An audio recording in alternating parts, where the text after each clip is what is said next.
President of the Senate, and my dear colleagues, HSDickson, Bayelsa West.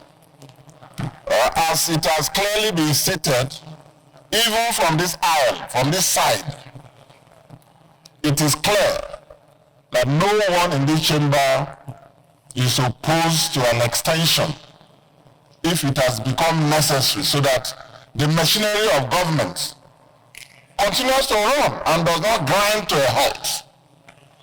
But clearly, nobody is satisfied about the situation that we found ourselves in.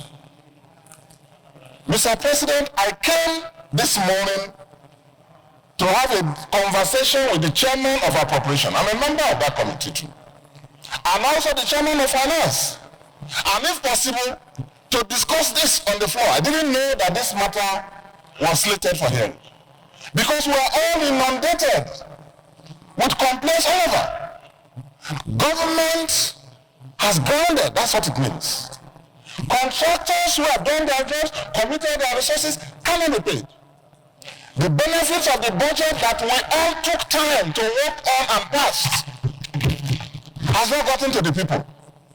And guess what? We are talking of the capital component. The recurrent component, which is for the bureaucrats, it has gotten to them 100%. 100%. The component that has not been released, that is still stagnant, nothing is moving forward, is the real one that goes to the people of Nigeria for development of our country, for all the people that we represent. So it's a very sad situation. You recall that some weeks back, there was a time that contractors, out of frustration and anger, I hear even stage demonstrations. I read about it. A number of you on this floor may be familiar with that. So, Mr. President, the chairman of appropriation, unlike other motions and debates he has led, for which we have always supported, even from this side, in the interest of the country, today has not given compelling reasons why this extension has become necessary. And I don't want to hazard any guess, but from this aisle, you all know what is happening. Maybe there is too much preoccupation with politics and 2027. Maybe there is too much concentration on receiving defectors all across the country, and people are not looking at the... No, please. Mr. President, I have the floor. You started very well, end very well. I have the floor. I have the floor. Because the business of the Nigerian people, for which we were all elected, all of us and the President of the Federal Republic, it's not moving forward. That is the reason this motion and this bill has become necessary. But like I said from our experience, out of our commitment for the national good and for the development, we are not opposed in principle to the extension, as the minority leader and my colleagues here have spoken. But I associate with the need to investigate. We need to. Our committees, is it that we are not having enough money?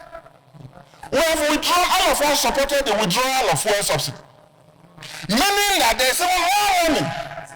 All the other levels of government are getting far more money. Some of us managed recessions for 6 years. Now they are getting so much money. The state governments and the local government, which is good. So that means that money or availability of money is not the challenge. The reason the capital component of the budget has not moved forward for the benefit of Nigerians is not because there's no money. So I agree with the suggestion that we should direct the committee, our committee, as a matter of fact, both committees, led by the appropriation committee, and perhaps the committee on finance as well, to jointly within the next 1 week undertake an inquiry and report back to us why this has happened, so that we don't have this happening again. I just thought that thank you very much for your contribution. And to say that in principle, thank you. Even though we are not happy with where we are, things have gone to in the interest of the country. We need to pass this bill and allow the machinery of government to go on. But we need to investigate why we are here. Thank you very much. Thank you very much. Having come to the end of the debate.